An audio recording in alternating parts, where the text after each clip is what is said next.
అధ్యాయాలు. రచయిత పౌలు. తిమోతికి రెండో పత్రిక. మొత్తం 4 అధ్యాయాలు. రచయిత పౌలు. తీతుకు వ్రాసిన పత్రిక. మొత్తం 3 అధ్యాయాలు. రచయిత పౌలు. ఫిలెమోనుకు వ్రాసిన పత్రిక. మొత్తం 1 అధ్యాయం. రచయిత పౌలు. హెబ్రీయులకు వ్రాసిన పత్రిక. మొత్తం 13 అధ్యాయాలు. రచయిత పౌలు. యాకోబు. మొత్తం 5 అధ్యాయాలు. రచయిత యాకోబు.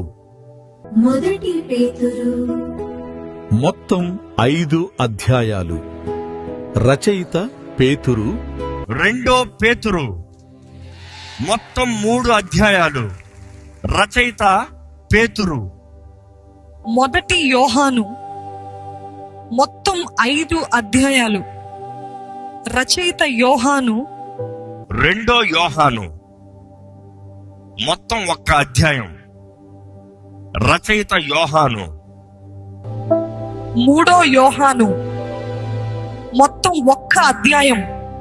రచయిత యోహాను. యూదా.